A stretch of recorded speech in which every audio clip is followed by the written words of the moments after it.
Viral lantai aula di SMAN 7 Banjarmasin ambles, sejumlah siswa tergelincir, kepala sekolah sebut usia bangunan hampir setengah abad.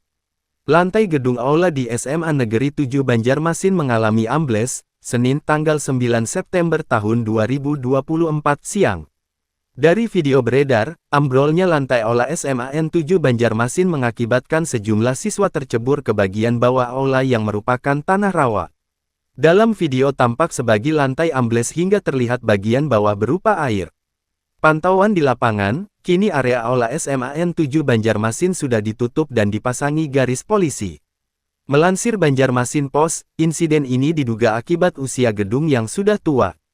Kepala SMAN 7 Banjarmasin, Arjudin menyebut bangunan aula tersebut sudah hampir setengah abad.